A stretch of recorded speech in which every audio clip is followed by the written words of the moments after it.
Hi, this is Trent Clark, CEO of Leadership, serial entrepreneur, international speaker, three-time coach in Major League Baseball and in the World Series. I just wrapped up. I am with one of my favorites, Cathy McKinnon. Cathy, how are you doing? I'm doing well. It is Friday. The sun is shining today. It's all good here in Chicago. Oh, the sun is shining in Chicago. Yeah, I saw snow up north, so I thought like, hey, sun looks good. Cathy, we rolled out Cathy McKinnon Show on the Winners Find a Way show this week. You can find her podcast of Woman of Grit, episode 17 on any network channel that you listen to podcasts on, Apple, Spotify, Google, all the casts where you're listening to your best. Cathy delivers great content on transformation, being a transformation coach, what that means, balance for women in leadership, and all the things that are expected of women these days, which is just not easy. And it was just a great episode of talking about that. Today we are on Ask Me Anything. And Cathy, you're joining me for 3 big questions. So the first one I'm going to tell you is, and I'll let you start, is the first question is, what do you think is the most important part of goal setting for success? And we do a lot of things with goal setting. We talk a lot about SMART goals, setting specific, measurable, attainable, relevant, time-bound. A lot of people have heard of SMART before. What do you think is probably the most important things for people to consider when they think about, I want to reach my goal, I'm going to set this thing in motion, and I want to do it right from the beginning? I think something that is a bit controversial, but I also think it's relevant, is that we don't hold ourselves to the timeline. And you can say, well, of course we need to hold ourselves to the timeline to deliver, but is it whether or not you achieved the goal or whether or not you achieved it by a particular day? So if I don't achieve it by Friday, I achieve it actually on Monday. Should I beat myself up over that? No, because I still achieved it, right? Yeah. And sometimes we get so caught up in beating ourselves up because, hey, I said it was going to be Friday and I missed Friday and there it's blown and I'm just going to throw in the towel and I'm done now because I didn't hit Friday. Yeah, I love the quote that there are no unrealistic goals. There are only unrealistic timelines, right? So, and we had this conversation actually this morning with a group who's someone who's going for and says, hey, I want to be a partner in this firm. And that's awesome, right? That's a great goal. Given the position she's in that moment, that is not a 1-year goal. That is probably an 8 to 10-year goal. And it's very realistic under that timeline. Now, not easy, right? It's relatively simple. The roadmap's laid out there, but all those steps are not easy. But it is realistic and attainable. And but if someone said, "Oh, I want to make partner in 2 years. I just joined the firm. Hey, Cathy, don't you love me?" And you're like, "Yeah, Trent, we think you're pretty good, but I don't think if you're going to make partner in our firm that quickly." So that's a big one. I think the other thing when we look at goals, I always look at the fact of there are significantly 2 kind of points here where we get here's where we are currently. And this is what we're dreaming about, where we really want to be. And so the current to where we want is reality, to what we want is a new reality. So to me, what I think is probably the most important part of goal setting is being very diligent on this vision work of exactly what you want to create. Because I think a lot of people set really basic goals and then they reach it and they realize oh, I still don't have the money for a new car or a private school or a better neighborhood or, whatever they're going for.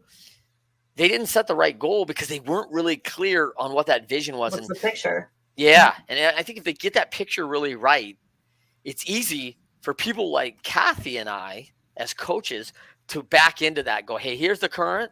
And now that we were very clear about where you want to go, let's talk about quarter by quarter by quarter, what's going to take to get you there and set up that timeline. So it's so much more strategic, thoughtful, and pointed to be focused on those items that have to be done if we're very clear about that. And I use the example all the time of a GPS. You and I, we fly into a new town and you and I are going to go do this event and talk in Tampa. Well, we don't know Tampa, but we got to go at this hotel conference center. And we're like, okay, where's that? We plug it in and we know where our end destination is. We build flight itineraries. Ubers, GPSs, all these things around it, and we get there every time, right? Mm-hmm. But today we don't know how to get there. So, but in a matter of moments, we can plan and execute on how we do that and follow that plan very diligently. And we're used to getting that and achieving that goal, right? Because GPS is it's good, right? Good. It's good. It tells us how to do it. And so I see goals a lot the same. Do you see that the same, or do you see it differently, I Cathy? do, yeah. But a lot of what I work with my clients on and talk and speak about is you have to, like you said, you have to understand the big picture, right? It's Yeah, like typically you do not get on a flight without knowing where you're going. You don't that's show up right. at the airport. I mean, occasionally people do spontaneous things, but you typically don't show up to the airport and go, I want to go somewhere. Yeah, Well, okay, where? You can't buy yeah, a ticket if you don't know where you're going, right? And yes. so you have to understand the big picture, and the big picture changes and evolves. I think people also get stuck there, right? Well, this is what I had visioned and laid out, but it's changed and it's evolved. Well, that's great. It should. It absolutely should. And so you have to be open to, okay, I got to destination A, but now that I got to destination A, I want to go to destination B, C, and D because Mm. I figured out that not only did I find it that my pathway to destination A, but this is bigger and better than I thought it could be. That's good. I know that I run into a lot of folks in the entrepreneurial world who get caught up in ready, fire, aim. And how Mm. I would describe that around goal setting is Cathy and I today are both sitting in Chicago by chance, and different parts of Chicago, but we are both in Chicago area. And if we both want to go to Denver, and we were like, yeah, let's get in the car and go. And I just happened to go like, hey, listen, just a short stop in Virginia is accorded, for me, Cathy, if that's fine. And you're like, wait, wait a minute, that doesn't seem like a very efficient route. Like, and I think a lot of people are kind of ready, fire, aim, Mm. where we get ready, we want to go do something, and then we don't really have an aim on where that is. And we could eventually get there, but you and I could be in Denver probably by late tonight or tomorrow morning in the car, or we could be there in 4 weeks if we stop through Virginia, Tallahassee, Dallas, Knoxville, Lincoln, Santa Fe, and then try to head up, right? Like this Right. may be 3 weeks later. And does that work? And I think there's a lot of that happening. I mean, could it work? Sure. It Can could. work. Yeah, There could be some value in the stops, but you could have to be. understand the value versus the reward. Yeah. Yeah. And most people cannot afford those inefficiencies, right? No. And yet they're all there because we just simply haven't mapped the plan and been very clear on our vision of what we need. When you tell me, hey, listen, we have to get to Denver, we are meeting with someone at noon tomorrow, our vision is very clear at this point. We don't have times to stop, even in Lincoln, which is probably an hour and a half out of the way. We do not have the luxury to do it. And so it shapes our focus, it shapes our attention, it shapes our motivations. And so I think that's pretty important. Okay, let's anything last on goals before I move to the next question? No, I think again, having them tie into the big picture is so important. And I think having the open mind of not beating ourselves up when we don't achieve it by the exact date possible. It's did you achieve it? People are Mm. going to remember whether or not you achieved it, not necessarily the date that you achieved it. Yeah, I had a good story on that, which I think really hits. I had a young lady who's very interested in becoming, really expanding her business significantly. And we Mm. were going through some smart goals, and she set a goal that was nearly 15x her current revenue number. And she'd grown about 20% from the year before, year over year. And now she was 15x. And I thought, wow, is that really realistic? I mean, that seems like extremely aggressive. Is there something I'm missing? And of course, as she explained it to me, she had an investor come in. She had increased capital. She had a model. She had the vision and the dream very clear on where she wanted to go. And this capital was a stepping stone she was using to do it. And she had each quarter, she was on a franchising operation. So she knew how and what she would need to do by each unit in order to expand. And I got to tell you, Cathy, 15x in 12 months is pretty aggressive. And unfortunately, she only hit about 13x in that timeline. Right. So is like, that really bad though? Is that a failure? Right. Like, I don't really think that's bad. Yeah. You 13x'd your company, and I'm not sad about it. Right. Like, I mean, it was an absolute grand scale of magnitude of growth in such a short period, and with a very strategic plan that I'm sure any blip on the radar would, certainly, lose that timeline because it's so short. But 13x was doing a lot of things right. And so lots to celebrate there. Even though, like you said, that 15x probably took 14 or 15 months, right? So, but again, are we going to beat ourselves over 13? She was not beating herself up.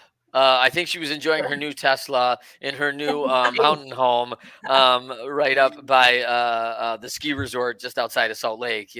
So I think she was fine. I think she was. She's good. She's good. Yeah, she was good. She was good. There was no bruises of being beat up at all. So let's talk about this one with the World Series just wrapping up. Obviously, I get some baseball questions, but I think this is one that's good for business and sports and organizations. Why do teams succeed on this big stage through adversity? And I think I'm going to preface this question where I think they meant this, and maybe I'll just put my spin on it. Through the regular season, I think in pro baseball, in the last 10 years, I think one time the best season record actually won the world championship, right?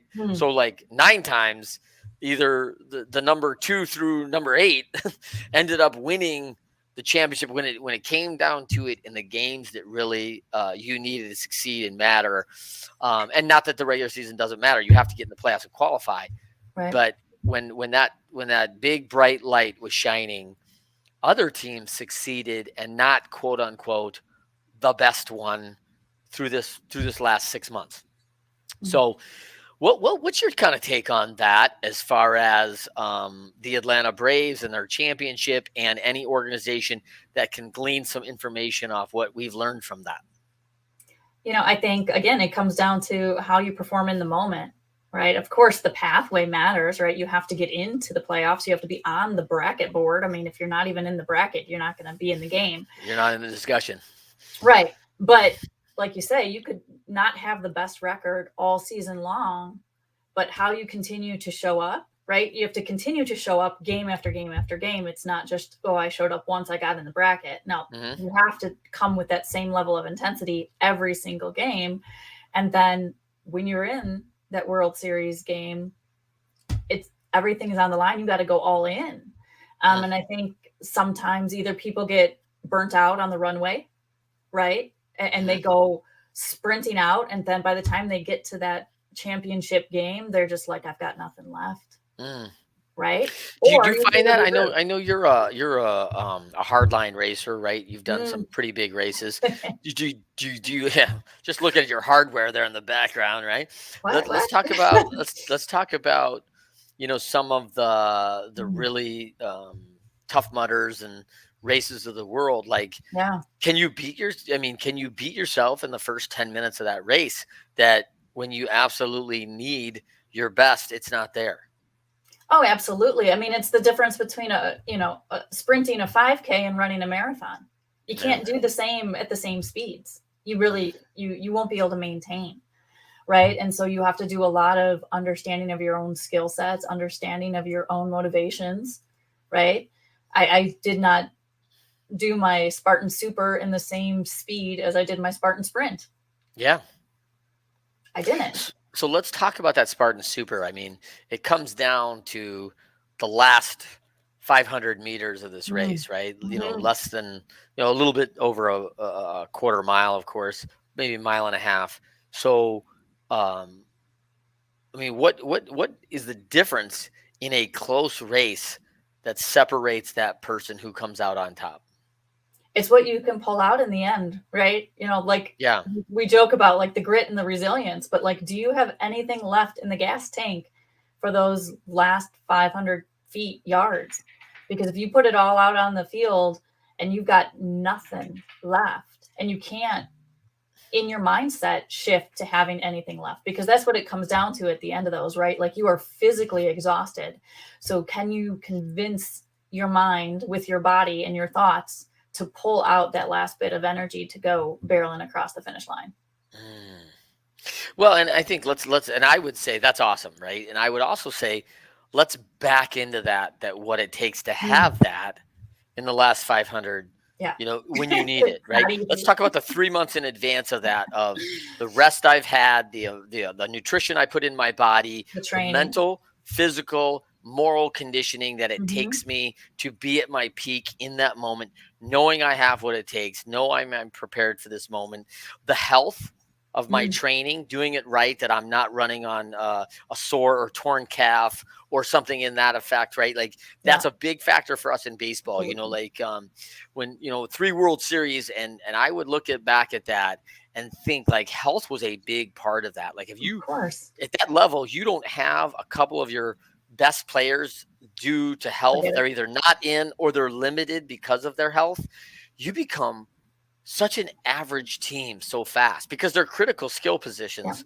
And at 75% in that league, you can't beat everybody. You have to Mm, be at 90, 95%, showcasing that talent ability each time. And when that gets knocked down due to whatever factor, whether it's an right. acute injury, chronic, or lack of preparation, or error in your preparation along the way, any of those factors all of a sudden compile. And so there's a whole, when I think about the teams that are really kind of competing at that level, they're built for those moments. Mm, They're built with the long game in mind. They will yeah. sacrifice some of the regular season schedules with the big game in mind, that when it comes to this time, we're preparing ourselves for the bright lights and the big moment, and having our people in the right positions, in your business, having the right people in the right seats when it really comes down. Because, I think we're going to go through that. I mean, I think through Oh. a lot of organizations, it's not so long ago that we remember 2009, of Mm, very tough times in organizations where it's like, whoa, cutbacks, and we became very lean, very efficient. And mhm. with the current parameters and this really inflationary condition looming, we could very easily go back to a very difficult and challenging time inside any kind of organization. And Absolutely. and it could be growth too, like we saw during COVID. Like if you were a cardboard manufacturer, were you positioned to have 1000% growth? I mean, because no one's ready for that, right? And 10x your business. Where do I find 250 more people in my town Right. that have any skills, that what I need, and time to train them, facilities to manufacture the equipment? I mean, all these factors, right? So, fortunately, in sports, it's a relatively controlled environment minus the weather. And so you kind of can build around a lot of the expectations, because other than that, the parameters, they've got a range of this. In Mm. business, I think sometimes our range is much wider of Oh what's yeah. possible that could happen, right? So getting prepared for all and any possible scenario is not probably likely, No. but having people of adaptability, I think, are going to be Mm. really important in that, to be able to do it. Yeah, I think adaptability, and then again, like you talked about the physical training going into, you know, pro baseball. Yeah, physical training is important, right? In any sport, any competition. But just as equally important, but doesn't get as much attention, is the mental training, No doubt. right? You get a lot of people who are like, "Oh, I was in the gym. Oh, I ran my miles. Oh, I lifted." Okay, all that is great, but are you also training your mind? Mm. Yeah, I think that's one of the things that Andy Frizzelli has. He has a 75 hard program. Mm. One of his requirements is the 10 pages of nonfiction reading a day. I mean, Yes. it's upskill your mental, learn biographies of people that did it. I also think about special, really high level grit formula players, right? Like grit formula players like a Jerry Rice. He's a 9 talent, Mm. he's a 10 effort, and he's in the 900s all day long, right? 9 times 10, 90, 90 times 10, 900. And one of the things that I think that some of those athletes had special was their ability to push themselves mentally Mm. in that effort to another level. And that physical effort became part of the mental challenge to say, like, hey, anything else you can throw at me, Yeah. I'm not worried about because I faced it already mentally. And mentally, I feel so strong to overcome anything that may come or adapt to what I need. Putting themselves in very uncomfortable situations purposely in that training to have Mm. to overcome. Yeah, you have to, right? And I don't know if people just don't focus on it, don't want to focus on it. There's probably several reasons. Um, but once you train your mind, you will realize that you can do much more challenging things physically. Mm. Yeah, and I think that's the story kind of You Can't Hurt Me, right? Mm. Goggins is just like the physical thing was just one thing. The mental is where he was really stressing his level and running on broken bones and all these things. Like I don't know if any of it's healthy, right? But Goggins is a freak and just pushing himself to another level of mental capacity. Yeah. And I like also, man, I'm going to screw this up. The movie about taxing your brain to Mm. another level, and I can't think of it. It's the guy from Hangover, right? The guy that everybody loves, and yeah, I cannot think of the name of the movie for a second. I'll think of it, but just that ability, like, hey, cognitively, we're only working at maybe 40%. What if we tapped another 40% of our cognitive abilities, awareness, insights of our brains, and it's a fascinating movie to think about what's possible, right? And so in pivot to that, let's talk about the next question, which kind of dovetails off this, which is some people persevere and some don't. Mm. The resolve, the resiliency that it takes others in facing adversity that are willing to push another step, go one step further, take another stride, and sometimes it's just like that. It's just a matter of, hey, I'm going to put one more foot in front of the other, right, and keep Yeah. going. I don't know this, but my guess is there's many people who have felt that in the Spartans and in these races where you get to a point Me? where you're like, yeah. So why don't you talk to us? Take us through that of those days you feel like I'm not sure I can go any further. What I can do is I can get from here to here, and then I'll worry about the next here there, right? Mm. Yeah, you have to, right? And I always joke. I was not a runner in high school. I was not a runner in college. I hated running. In fact, if you asked me to run, I would say I don't do running. So when I started running, I was always that next landmark. Like if I made it to that stop sign, okay, and then I got to that stop sign, okay, now I can make it to that tree. And it was literally baby steps. And the folks running with me were like, that's only like 500 feet. I'm like, Yeah, right. yeah, but 500 feet, feels like it's going to kill me because I'm Yeah. not a runner, and certainly I was not a distance runner by any means. So I literally had to do that baby step methodology. Okay, I made it to the tree. Now I'm going to make it to the stoplight. Okay, now I'm going to make it. And there are points during Spartan races where I am physically like done, but I baby step it until I can see the finish line, and then I go tap into that last 5% that I've got left. But if you don't do that, it will really tax on your brain, right? Yeah. But if you focus on the entire staircase, you're not going to get past step 5. Yeah. No, and I think it's also individualized, right? Like we have to think. I like the fact that you took that down to what you needed. Where we walk out of the same front door, and I'm saying to myself, all right, little stretch. I'm thinking 12 mile, and you're like thinking, hey, I'm making it 1 mile, and then I'm gonna take it at that time to what's next, right? Yeah. Like let me get there. And I'm not thinking anything beyond that 12 mile. Like I will stop right at the end of that 12 mile. Like I know it. Like that's it, right? And I love, there's a story about one of these, ultra marathoners, big race, like a 3-day race. And everybody gets a kick out of it because this person shows up who's late 50s, early Mm. 60s. I'm going to paraphrase this because I don't remember it well. I read it about 5 years ago.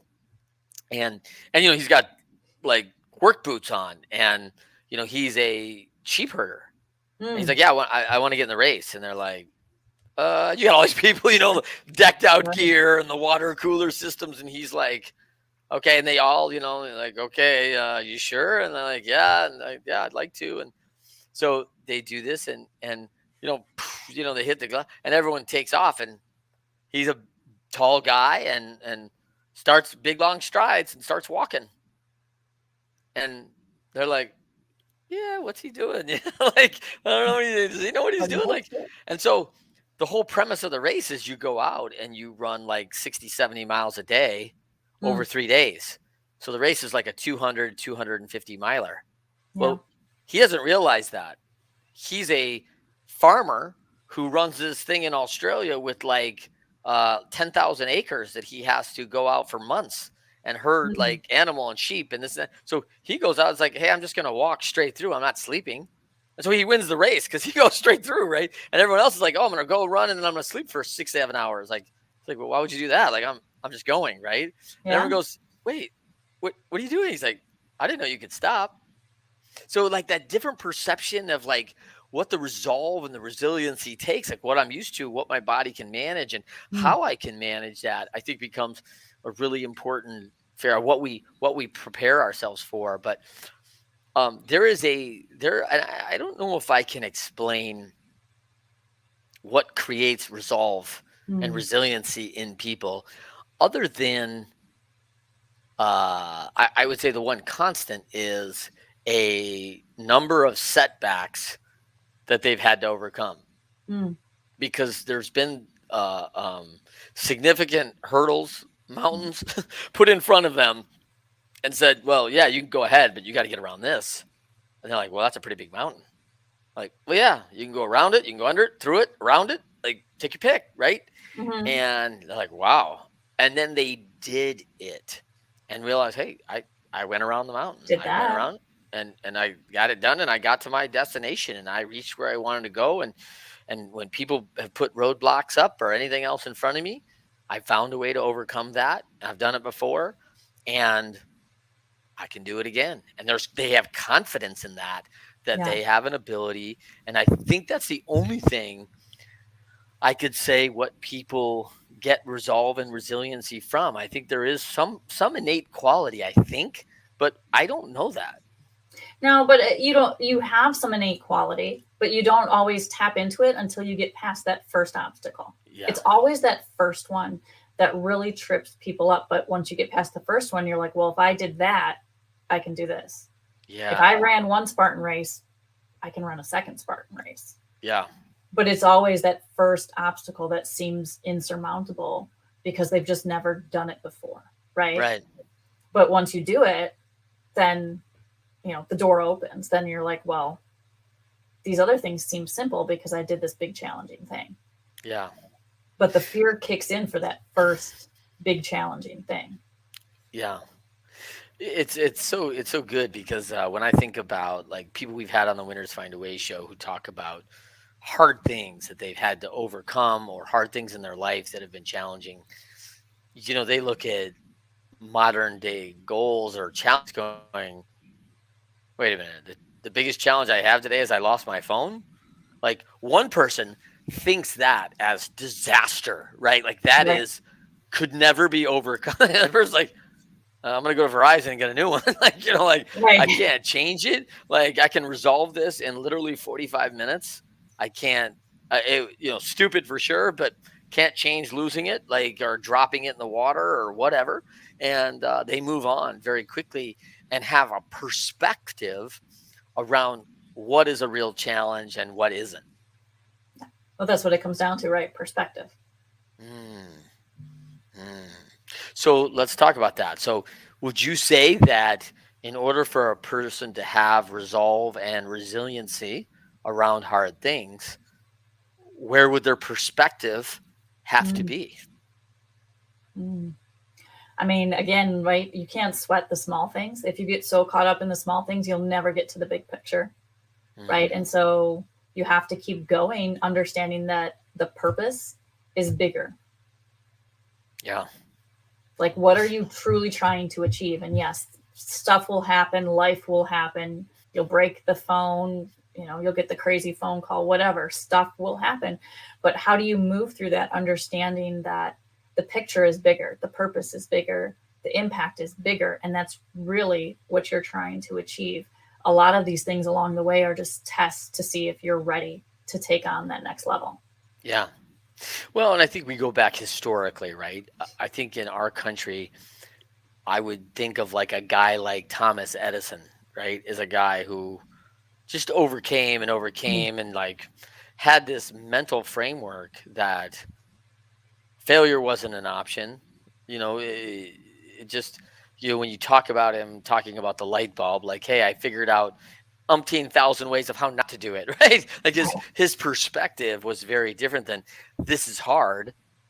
He didn't know the timeline. He had some ideas of that, but he was relatively okay with whatever that timeline was. He was just yeah, willing to put his head down and continue to find the way to do it. And by eliminating ways you don't do it, he felt like that was every step, right? yeah. Um, I think one of the challenges in people that talk about resolve and resiliency is their views. Mm, Um, the person, I would think probably three or four people that I know, and I say, "Wow, you really test high in resolve or resiliency," and they're like, "Oh, hmm," do. like they don't ever consider it because Yeah. that's not their lens, that's Mm, not their paradigm. Like this is hard from maybe other people's perspective. I don't know who other people are, right? But they go, "Whoa, that's hard." Like Michael Jordan, you became the best basketball player in the world. That's hard. Like I don't know if he thought that was hard. He was doing what he loved. He enjoyed it. He worked hard at it. And is his perspective, was his goal ever to be the best in the world? I don't know. But at the end of the day, I don't think his lens is, I overcame a bunch of challenges to be the best in the world. He's like, mm. I did what I love to do and became as good at it as I could possibly become at it, probably more motivated by competition and winning than anything. Oh, sure. But like you look at it when you're in it, a lot of people don't think that they have the resolve and the resiliency. They just think they're doing what has to be done. Yes. Yes. And that's why I think people who have quote unquote testing for resolve and resiliency are Mhm. surprised by it. They're like, oh, huh, I Yeah, didn't because know that. they don't think about it from that, again, That's that right. perspective, right? They just think I know what I'm after. I know the vision. I know what I want to achieve, and I'm just doing what I need to do to get there. For sure. All right. Well, listen, I want to be cognizant of everybody's time, your time as well, too, Kathy. Thank you for coming along and joining. Any Thank last you for words having me. on goals, winning organizations under tough conditions, resiliency? Any last Mhm. thoughts? I think, we're wrapping up on the year. Everybody does their year end planning and goals for 2022, but also, think about the big picture. Think about the impact you want to make. Think about the legacy you want to leave, because at the end of the day, people aren't going to remember if you did it by a particular day. They're going to remember what you did and how you behaved and showed up when you did it. That's good. That's good. For everybody, thank you for joining me on Ask Me Anything. Always good questions from our audience. I appreciate that. Thank you for coming along, and for Cathy McKinnon being my guest today. So lovely, Cathy. Thank you. Thank She you. is on our podcast again on Winners Find a Way. You can find it on all the major podcasting networks under the Winners Find a Way logo. She is episode 17, Woman of Grit. And as a Spartan racer with all the hardware back there, she is not afraid to take on some challenge. Probably known a little bit for resolve and resiliency, Cathy McKinnon. So, a great topic, a good question line for us this week. And so thankful for everyone who joined us. Everybody have a fabulous weekend.